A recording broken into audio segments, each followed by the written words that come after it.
So today we're going to go through one of the biggest muscle and strength building myths that for whatever reason I still need to debunk in 2021.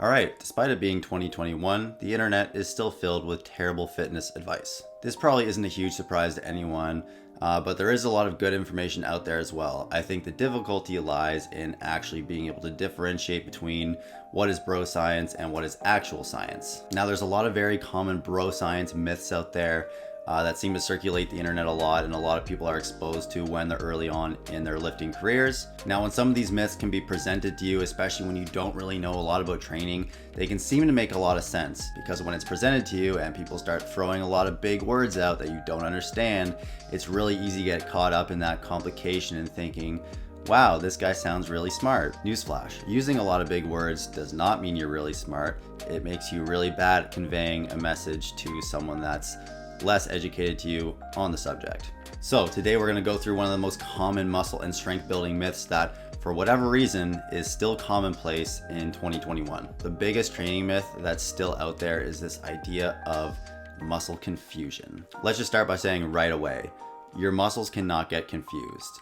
They don't even recognize what exercise you're doing, really. They sense, produce, and transmit force. So many moons ago, we're talking like 70s here, researchers suggested that by changing the exercises you perform in the gym regularly, you could increase adaptation by constantly changing that stress and forcing your body to have to adapt to a new stimulus every time it comes into the gym. Because that's what adaptation is, right? It's your body's ability to adapt to that stress. So by constantly changing that stressor, maybe we're getting more muscle growth by constantly challenging our body's ability to adapt. Now, again, this has been disproven for a while. This is one of the worst ways you could approach training, especially if you're trying to get strong. Whenever we learn a new exercise, our body has to learn how to coordinate that movement. That means learning how to activate those muscles in a pattern that's going to allow you to proficiently perform that movement. This is one of the reasons that new lifters experience huge increases in strength early on when they start lifting weights. When you're new to lifting weights, your body's ability to actually recruit muscle fibers and activate these motor units, activate these muscle fibers, is not very great. You're probably only activating around 70% of those fibers when you start lifting weights. So as you learn to better coordinate these movements and stability isn't as much of an issue, you can better actually activate those prime movers that you're trying to work with the given exercise. And then from here, your brain and your nervous system can become more efficient at actually activating those muscles, and we can reach higher levels of activation, which then can allow the muscle to get stronger because we're activating more of them, which then results in higher levels of force output. So people who are new to weightlifting aren't necessarily putting on a lot of muscle right away, but their bodies are learning how to be more efficient at actually performing the movements that they're doing. And that's why beginners can get a ton of benefit out of performing very simple movements for a long time, because the body hasn't been exposed to those before and it has lots of room to adapt. An experienced weightlifter that can activate 90-95% plus of the muscle fibers of a certain muscle group are placing more stress on that muscle group because they're activating more fibers. More fibers are actually doing work when they perform that movement. So here's the biggest issue.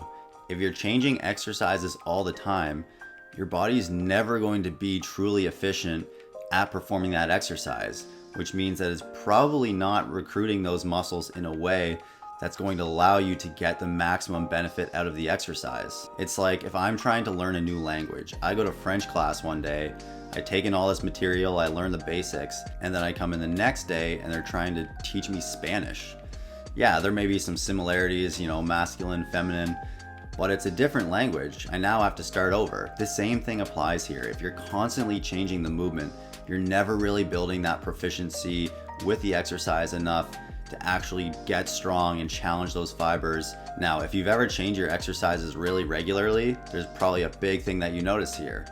You get really, really sore. And so they think, yeah, I'm so sore. I had such a good workout. Here's the thing with soreness. Delayed onset muscle soreness is still very vastly misunderstood.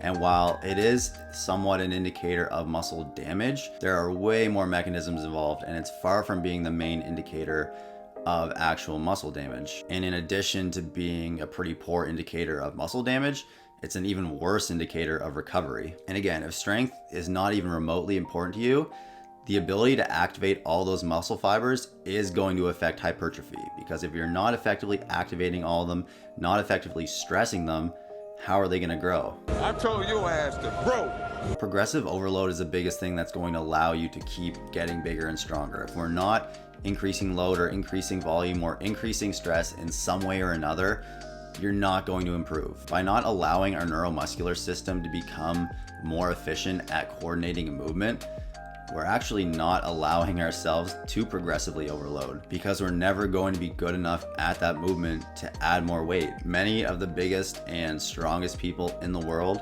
get a very long way sticking to the basics. Muscle hypertrophy also has a massive nutritional component, so making sure you get enough protein is going to be much more important than making sure you have 20 different bicep curl variations in your exercise routine. My advice, stick to the basics for as long as you absolutely need to until you stop seeing progress, and then change. There's no point in progressing from the basics and changing what's working when you don't need to. Slowly increasing the stress from a certain exercise is much better than constantly changing the stress and incorporating new exercises. But hey, this is real life. Be ready to perform.